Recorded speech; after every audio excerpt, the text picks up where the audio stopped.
नमस्कार, मेरा नाम है मीनाक्षी रजा। तो ब्रेकिंग विथ मीनाक्षी में मैं आपको एक ऐसी खबर बताने वाली हूं जिसे सुनकर के आप भी चौंक जाएंगे। क्या आपने कभी सुना है कि किसी जानवर को उम्र कैद की सजा सुना दी जाए? आप ये जानते होंगे कि इंसानों को उम्र कैद की सजा मिलती है और हर देश में इसके अलग अलग नियम हैं। लेकिन क्या आप ये जानते हैं कि उम्र कैद की सजा अब जानवरों को भी हो सकती है? अब कौन सा वो जानवर है जिसे उम्र कैद की सजा हो सकती है? कौन सी वो प्रदेश की सरकार है जिसकी तरफ से ये फैसला, ये फरमान जारी किया गया है? चलिए उसके बारे में मैं आपको बताऊंगी, लेकिन सबसे पहले मैं आपको सुप्रीम कोर्ट का एक वर्डिक्ट याद दिला देती हूँ। सुप्रीम कोर्ट ने दरअसल आवारा कुत्तों पर सुनवाई करते हुए ये कहा था कि स्ट्रीट डॉग्स को शेल्टर होम में भेजा जाएगा। अब जैसे ही ये वर्डिक्ट सामने आया था, आपने सुना होगा कि देश भर में जगह जगह पर विरोध प्रदर्शन हो रहे हैं। उन विरोध प्रदर्शन के दौरान लोगों ने ये पूछा था कि वो कौन सी जगह होगी, कौन से शेल्टर होम होंगे जहां पर स्ट्रीट डॉग्स को रखा जाएगा। उसके बाद सुप्रीम कोर्ट ने दोबारा से सुनवाई की। सुप्रीम कोर्ट ने कहा ठीक है, शेल्टर होम में नहीं रखेंगे, लेकिन जो भी आवारा कुत्ते हैं उन्हें इंजेक्शन, एंटी रेबीज इंजेक्शन लगाया जाएगा।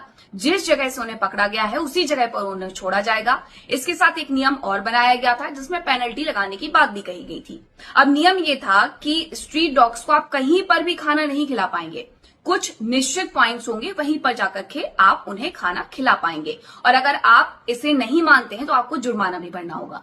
लेकिन अब मैं आपको बताती हूं कि उत्तर प्रदेश सरकार की तरफ से एक नया फरमान जारी किया गया है जिसमें ये कहा गया है कि स्ट्रीट डॉग्स को उम्र कैद की सजा सुनाई जाएगी। बिल्कुल ठीक सुना आपने, लेकिन ये सजा आखिरकार स्ट्रीट डॉग्स को क्यों सुनाई जाएगी वो मैं आपको बताती हूँ। दरअसल उत्तर प्रदेश में डॉग बाइट के मामले बढ़ते जा रहे हैं। सरकार का ये कहना है कि अगर किसी स्ट्रीट डॉग ने पहली बार किसी को काटा है तो उसे 10 दिन की सजा सुनाई जाएगी और एनिमल बर्थ कंट्रोल सेंटर में रखा जाएगा। लेकिन अगर वही डॉग दोबारा से किसी व्यक्ति को काट देता है तो उसे उम्र कैद की सजा सुनाई जाएगी। इसके लिए बाकायदा 3 सदस्यीय टीम का गठन भी किया जाएगा जो इस बात की जांच भी करेगा।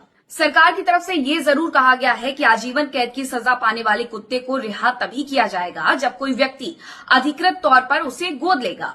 हालांकि हमलावर और हिंसक हो चुके डॉग्स को सजा देने के लिए जारी किए आदेश में कुछ शर्तें रखी गई हैं। इसके लिए पीड़ित व्यक्ति को सरकारी अस्पताल में इलाज का प्रमाण पत्र देना होगा।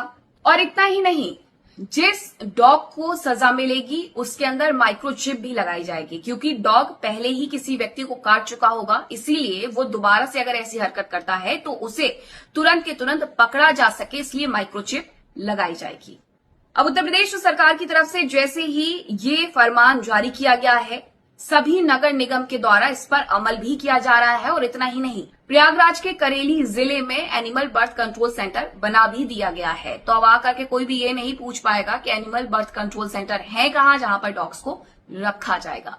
लेकिन सरकार की तरफ से जो ये फरमान जारी किया गया है उसके बारे में आप क्या सोचते हैं, कमेंट करके जरूर बताइएगा। और अगर आपको ये वीडियो पसंद आए तो please like, share, comment and subscribe.